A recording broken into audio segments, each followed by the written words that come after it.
Evangelho segundo Lucas, capítulo 22, versículo 54.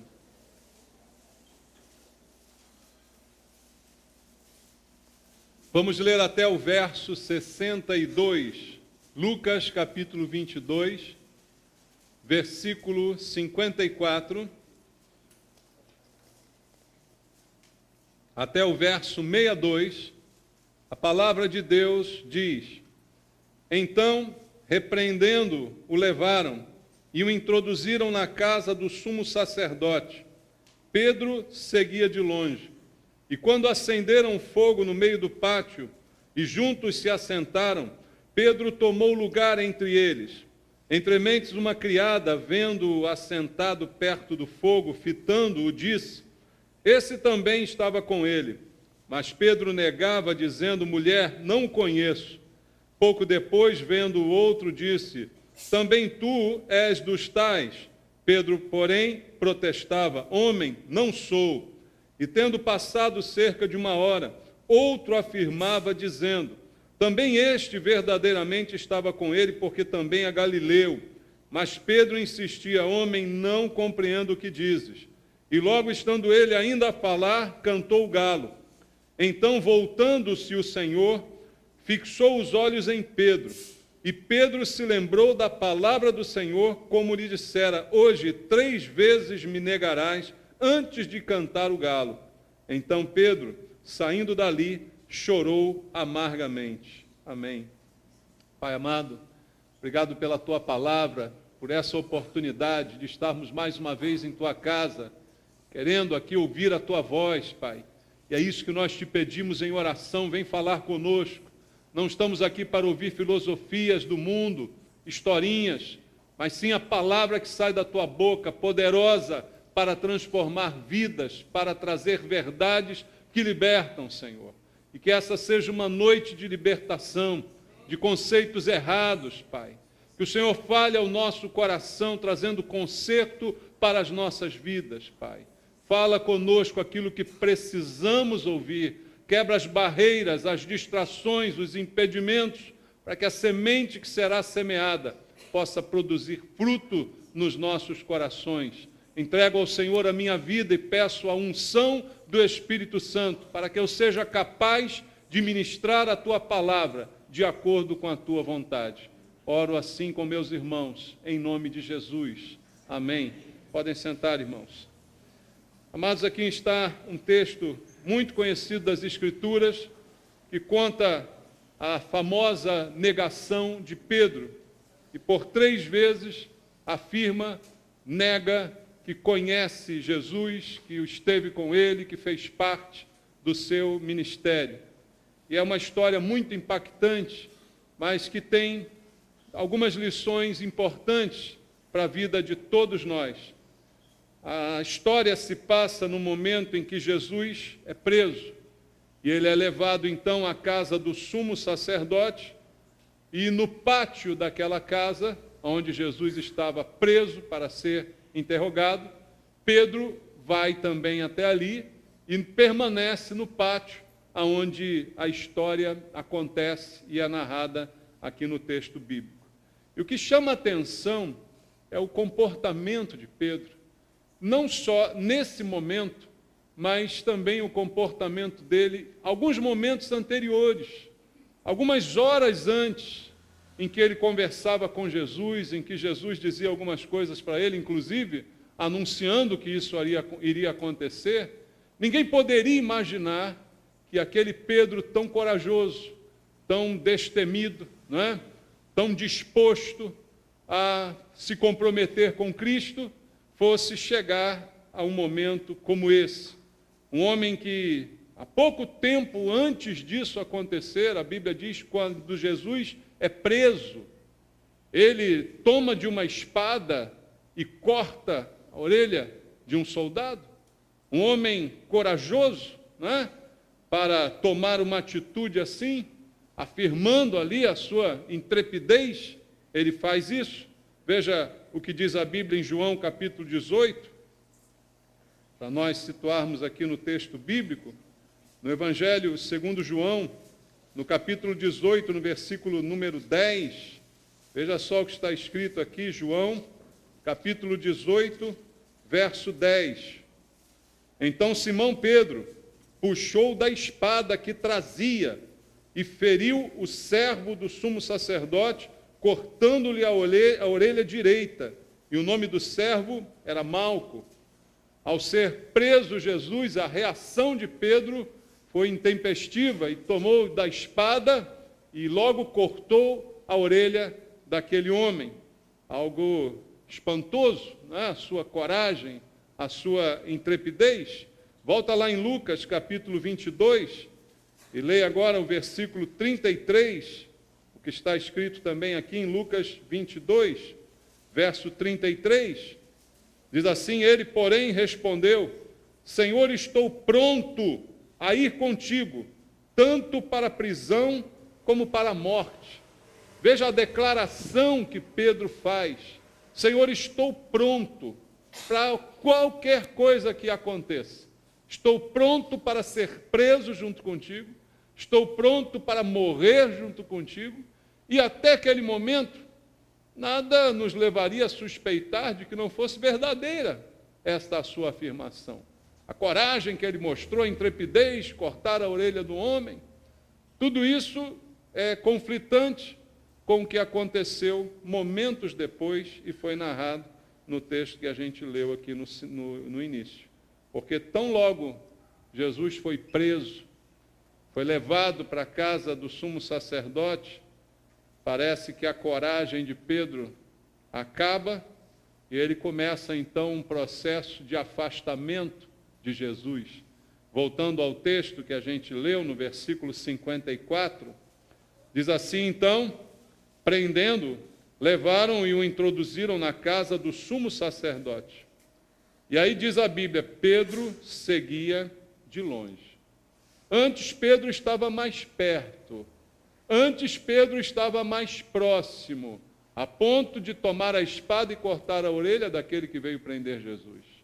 Pedro estava mais perto de Jesus, afirmando: estou pronto para ir contigo até para a morte, se for possível ou preciso. E agora, a Bíblia diz que ele já começa a seguir Jesus de mais longe. Já começa um afastamento entre ele e Jesus. E ele vai se distanciar, porque, na verdade, já começa a tomar o seu coração um medo das consequências do que estava acontecendo. Jesus está sendo preso, e agora o que vai ser do ministério, o que vai ser de nós? E ele então começa a temer pelas consequências, começa a ter medo de testemunhar o seu compromisso com Jesus, começa a ter medo de perder alguma coisa com isso, de perder a liberdade, de perder a vida, até de perder alguma coisa na sociedade, por esse seu envolvimento com esse homem que está agora sendo preso diante dos seus olhos. E logo depois desse primeiro afastamento de Pedro, ao começar a seguir Jesus de longe, e isso é significativo porque ele era um dos discípulos mais próximos.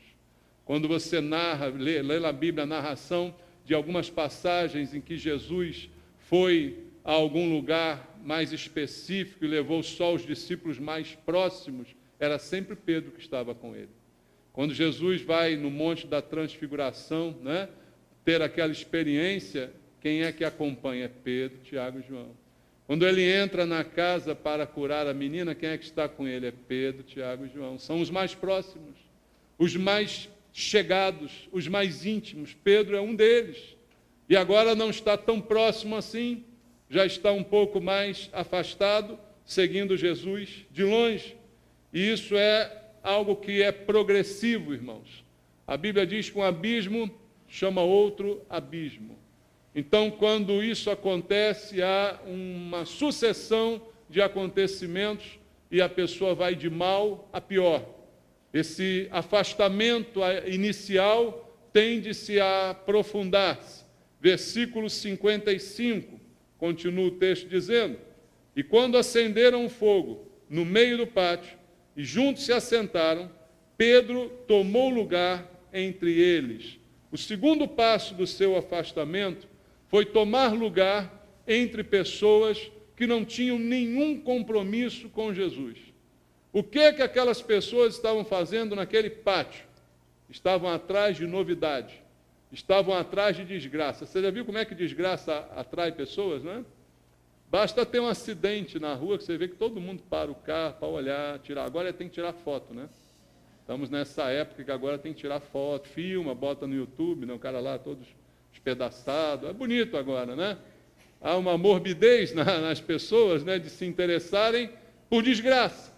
E aqueles que estavam naquele pátio só estavam sabendo da novidade. Prenderam aquele tal de Jesus, que se dizia profeta, que dizia que fazia alguma coisa e tal, está lá preso. Vamos lá ver isso aí?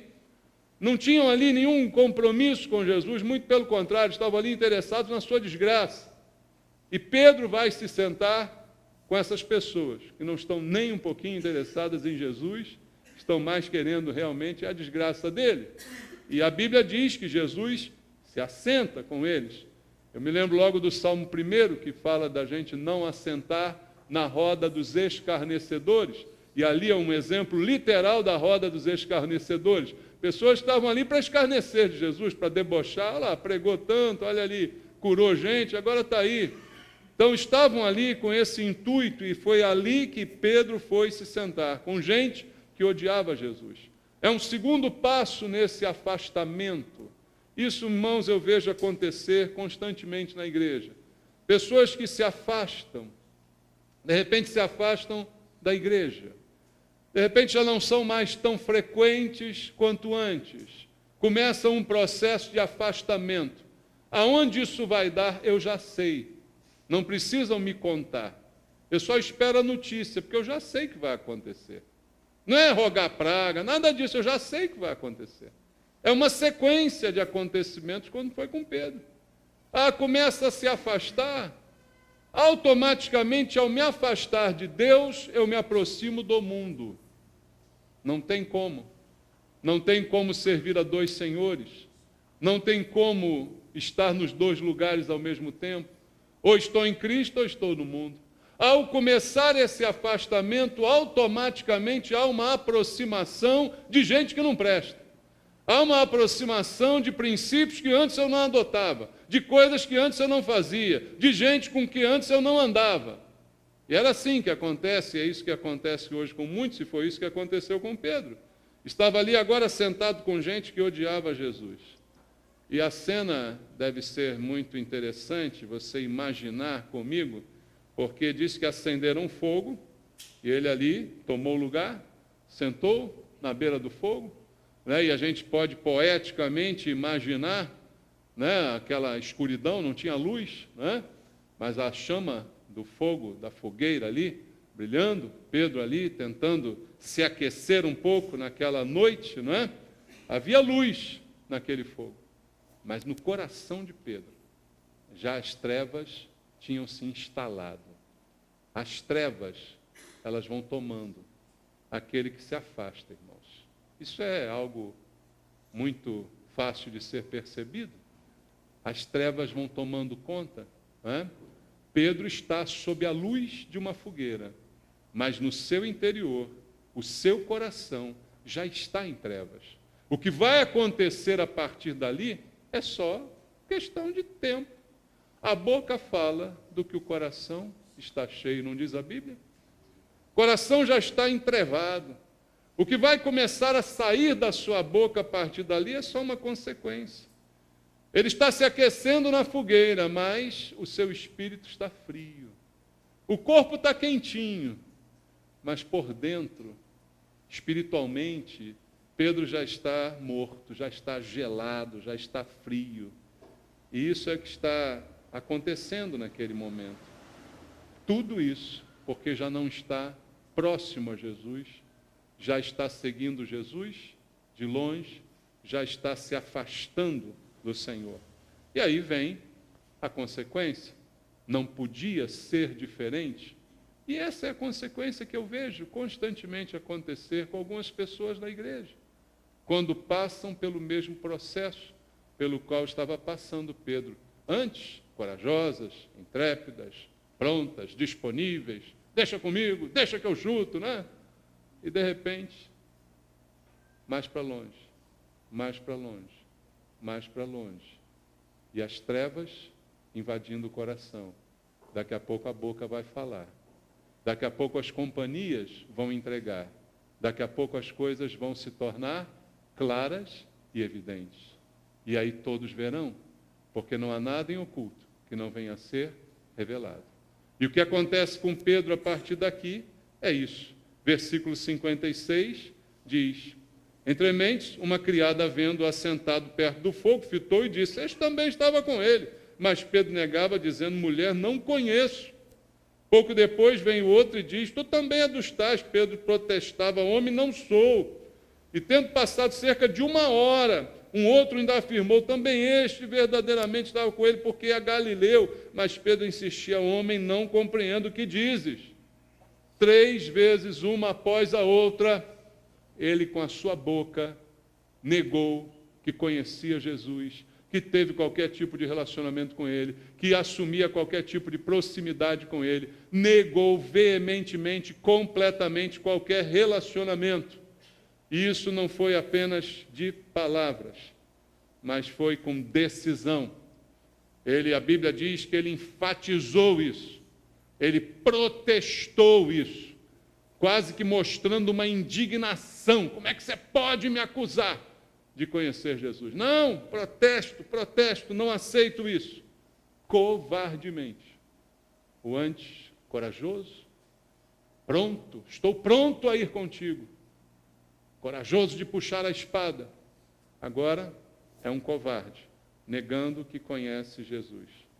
Apagou o seu testemunho, morreu a sua fé em Cristo. E aí o que ele se torna? Um retrato de derrota, fraqueza, inconstância, covardia. E ficou conhecido e marcado por esse episódio. Até hoje falamos do que fez Pedro naquele dia. Por 3 vezes negou veementemente que conhecia Jesus.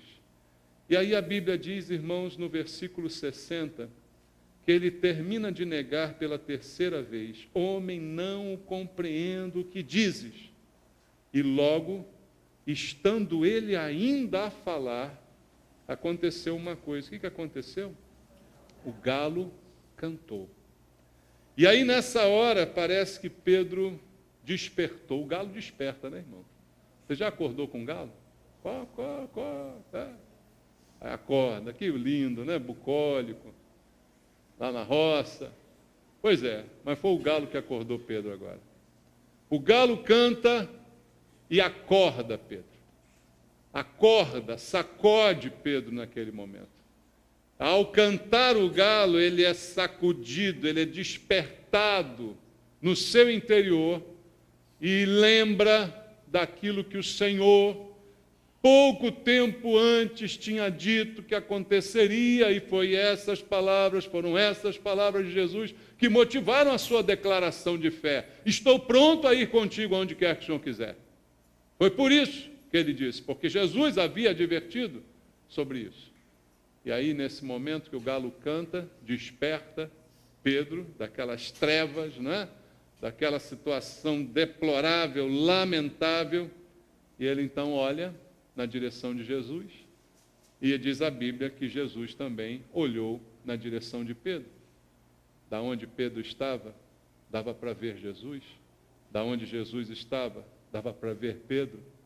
Ali naquele interrogatório, naquela humilhação que Jesus estava sofrendo, e veja que isso demorou, porque demorou entre a 2ª e a 3ª negação mais de 1 hora, e ele está ali assistindo aquela cerimônia, aquele ritual, mas nesse momento do cantar do galo, Jesus olha na direção de Pedro, Pedro olha na direção de Jesus, e os olhares se cruzam ali. O versículo 61 diz: então, voltando-se o Senhor, fixou os olhos em Pedro, e Pedro lembrou da palavra do Senhor, como lhe dissera: hoje 3 vezes me negarás antes de cantar o galo. Ele encontra o olhar de Jesus, e ele lembra daquilo que Jesus tinha dito poucas horas antes para ele. E ele percebe que tudo aquilo que foi falado aconteceu. E é um momento agora de olhar para dentro de si mesmo. É o momento agora de enxergar a própria miséria, de enxergar que aquela coragem, aquela ousadia, aquela intrepidez, era tudo fachada, era tudo, como diz aí para inglês ver, né? Era igual a obra da Olimpíada, era tudo disfarce, né, irmãos? Não era verdade, não era isso que Pedro de fato era uma máscara, era um comportamento aparente. E aí ele foi descobrir isso da pior maneira possível, né? Ao ser penetrado pelo olhar de Jesus.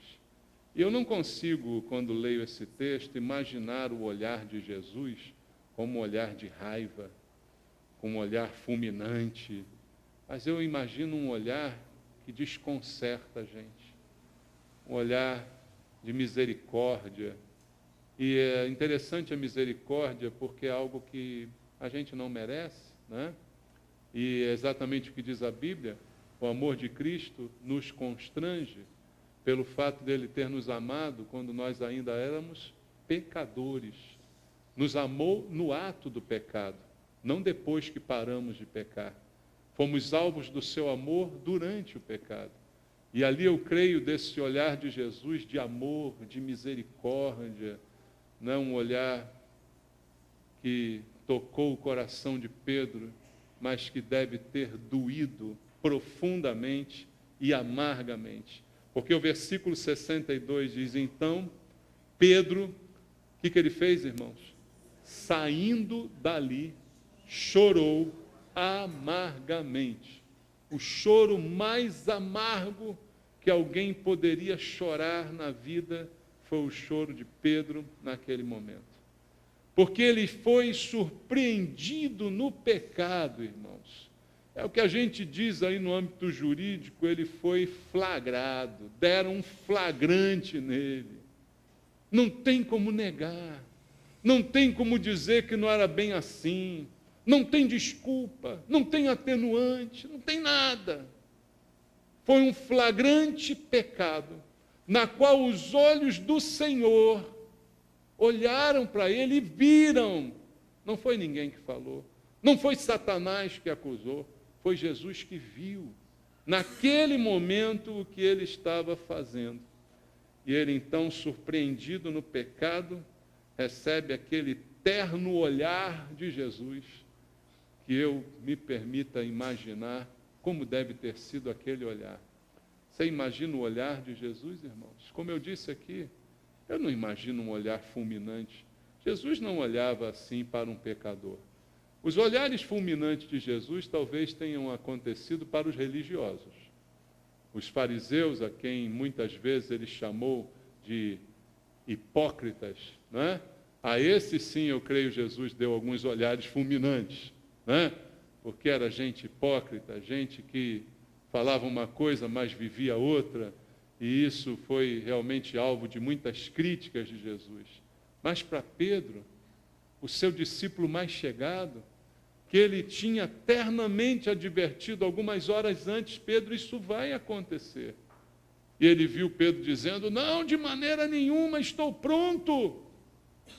Imagino Jesus ouvindo aquilo, né, e sabendo que ele não estava pronto. Mas, como quem diz, coitado, ele não sabe, ele não se conhece, ele não sabe quem ele é, ele não sabe o que ele é capaz de fazer. E aí ele é surpreendido por esse olhar de Jesus, que eu imagino, irmãos, devia ser um olhar de chamado. Como quem diz, Pedro, o que você está fazendo aí? Pedro, é o teu lugar ficar nessa roda de escarnecedores? Foi para isso que eu te chamei? Para você ficar rodeado de gente assim? Você desfrutou da minha companhia, você desfrutou da minha intimidade. Agora é para você ficar no meio dessa gente que você está agora? É aí que eu quero você, Pedro. Vivendo nessa roda de escarnecedores, de gente que não quer nada comigo. Eu imagino que esse olhar de Jesus é um olhar inquiridor, né? Que traz a ele ali umas perguntas que ele precisa pensar e responder. coisas que não podiam se achar. Um olhar que diz: Pedro, aí não é o seu lugar. O que você está fazendo aí, Pedro? O que você está fazendo? Volte para mim. Porque eu estou aqui sofrendo por você, Pedro, para salvar gente assim igual você. Gente que nega, gente que peca, gente que é surpreendida em flagrante. Esse é o propósito, Pedro. Mas você precisa sair daí. Você não pode continuar aonde você está. E, irmãos, foi isso que aconteceu com Pedro. A Bíblia diz que ele saiu dali. Não é? Ele saiu. E por quê? Porque eu creio, o olhar de Jesus é luminoso e ilumina o coração em trevas de Pedro. Aquele olhar traz luz para as trevas que estavam nele, e ele percebe que não poderia mais ficar naquele lugar. É um olhar que disse muita coisa. Apenas um olhar de Jesus. Não teve uma palavra de Jesus. A Bíblia não narra que Jesus disse alguma coisa, que Jesus fez uma pregação, nem estava em condição disso, mas apenas um olhar foi suficiente para toda a comunicação. Você já passou por experiências assim? Algumas pessoas dizem assim: meu pai bastava olhar para mim, eu já sabia tudo que ele estava dizendo. Já passou por isso? Bastava a minha mãe olhar para mim, eu já sabia tudo que ela queria dizer. Só que o olhar de Jesus é melhor do que o olhar do seu pai e da sua mãe. O olhar de Jesus é muito mais justo e coerente. E ao olhar para Pedro, eu creio que Pedro sabia tudo que Jesus estava querendo comunicar a ele naquele momento. E aí eu acredito que o que aconteceu a partir dali foi a verdadeira transformação de Pedro. Foi uma transformação, versículo 61, olhando, fixou os olhos em Pedro, e Pedro lembrou da palavra do Senhor. Ele lembrou da palavra. Veja o que aconteceu, ele passou a crer naquela hora na palavra. Quando Jesus deu essa palavra para Pedro, Pedro creu na palavra? Não. Pedro disse: de maneira nenhuma, Senhor, eu estou pronto, até para morrer se for preciso. Ele não creu na palavra, mas agora ele creu na palavra. Sabe o que acontece com muitos de nós? Nós só queremos crer nas palavras que nos são agradáveis. As palavras com que a gente concorda, eu creio. Agora, as palavras que falam coisas que não são agradáveis, eu não aceito, eu não quero, eu não creio. E Pedro, a princípio, não creu na palavra, mas agora ele creu, porque ele lembrou das palavras. E ele disse: é verdade, essa palavra é verdadeira. Ele creu na palavra. E aí o verso seguinte diz: então, saindo dali, chorou amargamente. Depois de crer na palavra, ele imediatamente abandonou aquele lugar. Imediatamente ele saiu daquele pátio, deixou aquela casa e foi procurar um canto para chorar. Para chorar amargamente em relação a tudo aquilo que ele havia feito. Porque depois daquele olhar de Jesus, depois de lembrar da sua palavra, não havia mais como ficar ali, naquele lugar. Assim acontece com aquele que de fato se converte. Veja, você, quando se converte de verdade, ninguém precisa dizer para você o que você pode e o que você não pode fazer. Ninguém precisa dizer para você qual é o lugar que você deve, qual que você não deve frequentar. Na verdade, eu não acredito nisso, irmãos, que alguém tenha que me dizer. Eu fui iluminado pelo olhar de Cristo. Eu fui iluminado pela luz do Senhor, e a luz não se mistura com as trevas. Ninguém, nenhuma igreja, nenhum pastor precisa me dizer aonde eu posso ir, aonde eu não posso ir. Porque o olhar de Jesus já me diz aonde eu posso ir, aonde eu não posso ir. O olhar dele já aprova ou reprova aonde eu vou ou deixo de ir. Eu já sei o que eu preciso fazer. Mas isso é só quando há conversão de verdade. O próprio olhar do Senhor para mim faz com que eu pense: o que Jesus pensaria se me visse aqui agora, fazendo o que estou fazendo nesse momento?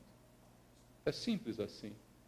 E ao receber o olhar de Jesus, ele viu: eu não posso mais ficar aqui nessa casa. Eu não posso mais ficar no meio dessas pessoas.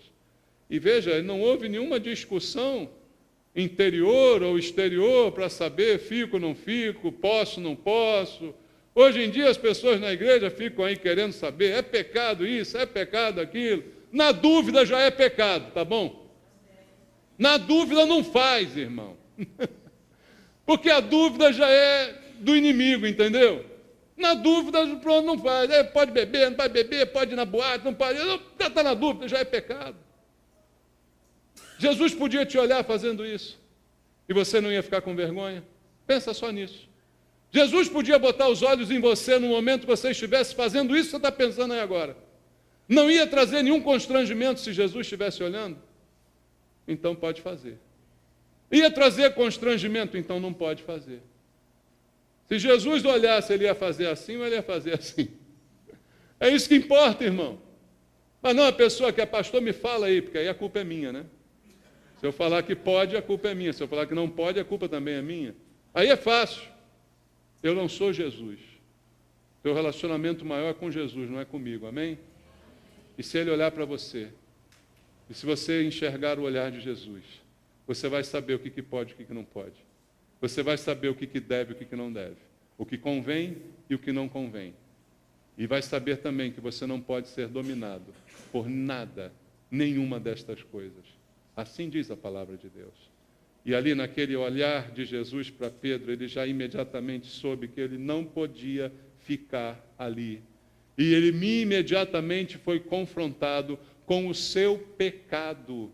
Jesus não diz uma palavra, mas ele cai em si e enxerga o seu pecado, sem que ninguém precise dizer para ele. Ele enxerga o seu pecado. Amados, não há conversão se a pessoa não enxergar o seu pecado. Conversão não é entrar para a igreja. Conversão não é passar a frequentar culto, botar roupa diferente, segurar a Bíblia. Conversão é ser convencido do pecado. E a Bíblia diz, é o Espírito Santo quem convence o homem do pecado, da justiça e do juízo. Conversão é obra do Espírito Santo. Ninguém falou nada com Pedro, mas ao olhar para Jesus, e Jesus olhar para ele, ele já sabia do seu pecado. E agora ele vai chorar amargamente, porque o resultado imediato da conversão é choro, irmão. É choro, porque a pessoa enxerga quem era, enxerga que não é boa como ela dizia que era boa, ela enxerga que ela não é santinha como ela achava que ela era, que não fazia mal para ninguém, ela enxerga que ela era uma pecadora que ofendia a Deus diariamente com a sua vida, e que ela precisa se arrepender disso. E aí o que vem na hora é um choro. E o que veio na hora de Pedro foi um choro amargo, profundo, amargo demais. E todos aqueles momentos devem ter passado pela sua cabeça e lembrar tudo aquilo que ele viveu com Jesus. E foi esse um momento crucial de confronto, de arrependimento, que trouxe Pedro para a realidade. Antes era uma figura. Antes era uma caricatura de crente. Antes tinha uma aparência.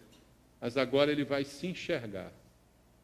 E se enxergar é tão importante quanto enxergar Jesus, sabia? Porque enxergar Jesus, Pedro sempre enxergou. Ver Jesus, Pedro sempre viu. Ele viu Jesus pregar, ele viu Jesus fazer milagre, ele viu Jesus curar as pessoas, ele viu Jesus fazer tudo. O que ele não via era quem ele era.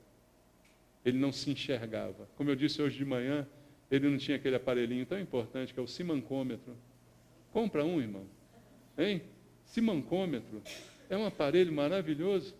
Ele não se enxergava. Esse era o problema de Pedro, esse é o problema de muita gente.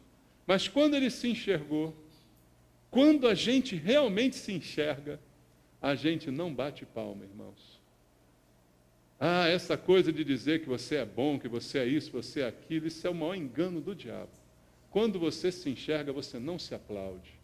Você percebe que você precisa de muita mudança, que você precisa de muita transformação. Você cai em si, igual o filho pródigo, caiu em si. Pedro aqui caiu em si. Essa é a conversão, esse é um momento realmente de arrependimento, de tratamento com o Senhor. E aquilo marcou a vida de Pedro de uma maneira tremenda, irmãos. Tremendamente ele foi marcado por aquele momento. E diz a Bíblia, eu quero ler contigo João capítulo 21, veja só o que aconteceu mais tarde na vida de Pedro. Nós vamos agora encontrar Pedro no mar da Galileia, já depois da ressurreição de Jesus. Olha o que acontece no capítulo 21, no versículo 9. Ao saltarem em terra, viram ali umas brasas em cima, peixes, e havia também pão. Disse-lhe Jesus: trazei alguns dos peixes que acabastes de apanhar. Simão Pedro entrou no barco e arrastou a rede para a terra, cheia de 153 grandes peixes. E não obstante serem tantos, a rede não se rompeu. Disse-lhe Jesus: vinde, comei. Nenhum dos discípulos ousava perguntar: quem és tu? Porque sabiam que era o Senhor.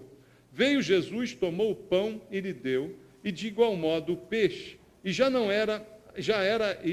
era esta a terceira vez que Jesus se manifestava aos discípulos depois de ressuscitado dentre os mortos. Depois de terem comido, perguntou Jesus a Simão Pedro: Simão, filho de João, amas-me mais do que estes outros? Ele respondeu: sim, Senhor, tu sabes que te amo. Ele lhe disse: apacenta os meus cordeiros. Tornou a perguntar-lhe pela segunda vez: Simão, filho de João, tu me amas?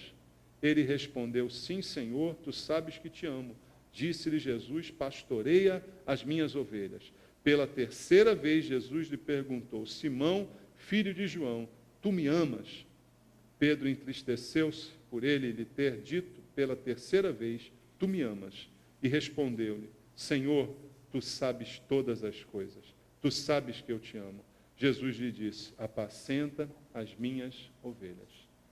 A vida de Pedro foi marcada por esse episódio.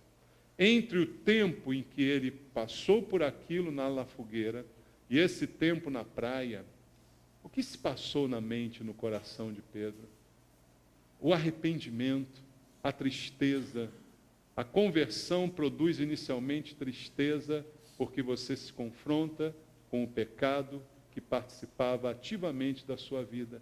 Tudo isso veio ao seu coração e ele ficou marcado como aquele que negou que conhecia Jesus. Mas Jesus está aqui, irmãos, programando algo maravilhoso para Pedro. Até aquele momento, de fato, Pedro não era convertido. Mas agora Jesus está programando uma restauração completa na vida de Pedro. Eles vão até a praia. Tem ali uma fogueira e um peixinho assando ali. Né? Agora está Pedro de novo sentado na frente de uma fogueira. Parece uma cena semelhante, não é? A que a gente viu antes. Só que naquele dia era uma fogueira e em volta da fogueira escarnecedores, pessoas que odiavam Jesus. Agora ele está em volta de uma fogueira com discípulos e com o próprio Jesus. Mudou o ambiente de Pedro. 3 vezes ele nega naquela fogueira anterior. E agora, 3 vezes, Jesus dá a oportunidade dele afirmar o seu amor, o seu compromisso, para uma cura completa da sua vida, para uma restauração completa. Amados, é isso que Jesus faz na vida de alguém que verdadeiramente se converte. E como eu falo de conversão, não falo de igreja, como eu disse aqui. Não falo de tempo de casa, não falo do tempo que você anda pela igreja, ouvindo pregação, como Pedro tantas vezes ouviu, vendo milagres, vendo conversão de outras pessoas. Conversão é individual. Nada disso tem valor se você não se confrontar com o seu pecado. Se você não se enxergar como pecador, para que reconheça que durante a tua vida você tem negado Jesus. Nas suas palavras, nas suas atitudes, nas suas escolhas, você tem negado Jesus. Somente no dia que você reconhecer isso, enxergar isso, haverá um arrependimento que será genuíno, que transformará completamente a sua vida. O dia que você enxergar a própria fraqueza. E não existe conversão enquanto isso não acontece. Enxergar quem realmente eu sou. Enxergar de fato quem eu sou, não quem eu penso que sou, mas quem de fato eu sou. E aí, ouvindo essa revelação da parte de Deus, você começa a perceber que o mundo não tem nada para te oferecer, que a roda dos escarnecedores não vale a pena, que o mundo jaz no maligno e que o teu lugar é na roda com Jesus, é na fogueira dos santos, é no calor da igreja. Você vai então perceber. Veja, quem é cristão de verdade, você não precisa mandar vir para a igreja. Você não precisa, porque ele gosta, ele ama estar na igreja. Porque ele gosta dessa fogueira. Não é daquela do pátio do sumo sacerdote. Cristão de verdade gosta dessa, do peixinho na brasa com Jesus. Nós dois aqui nos esquentando um ao outro. É isso que o cristão verdadeiro gosta. É da igreja. É da companhia do povo de Deus. É de estar na roda de gente santa e não dos escarnecedores. E aí, de fato, a conversão, porque é aqui que a gente confessa Jesus, se compromete com Ele e sai da negação para a confissão. A escolha é sua. Confessar ou negar? Negar ou confessar? Dia a dia você tem a oportunidade de escolher. Faça a escolha certa, para que você faça parte do povo santo de Deus. Escolha confessar e não negar. Amém? Curve a sua cabeça, vamos fazer uma oração. Pai amado, a Tua palavra foi ministrada, as verdades da Tua palavra foram aqui reveladas. E agora, Senhor, eu te peço, toca nos corações que precisavam ouvir essa palavra, que precisam tomar uma decisão por Jesus, que até hoje tem negado ao Senhor, talvez não explicitamente, mas tem negado com a vida, com as escolhas, com as companhias, com as decisões. Pai Santo, em nome de Jesus, pelo Espírito Santo de Deus, convence do pecado essa noite, para que haja arrependimento e conversão genuína, Senhor. Toca, Senhor, naqueles que precisam render-se esta noite. É o que eu te peço em oração. Há alguém no nosso meio que quer entregar sua vida para Jesus? Levante a sua mão, eu quero orar junto com você. Quem quer entregar a vida e confessar Jesus agora, publicamente. Talvez até hoje você esteja negando Jesus, mas agora você quer assumir com Ele um compromisso. Há alguém que quer fazer isso agora?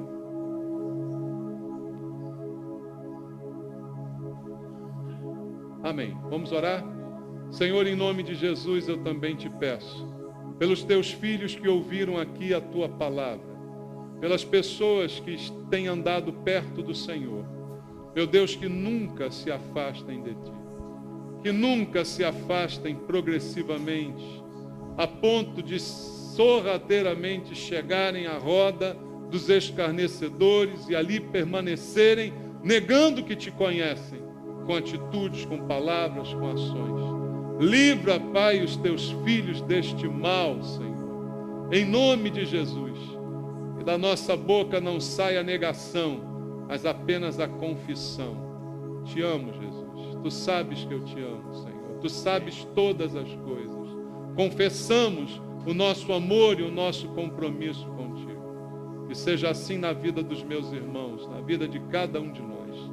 Todos nós possamos confessar o Senhor no dia a dia, através das escolhas e das ações. Abençoa a tua igreja aqui, Pai. Abençoa meus irmãos e os fortalece na fé. Em nome de Jesus. Amém.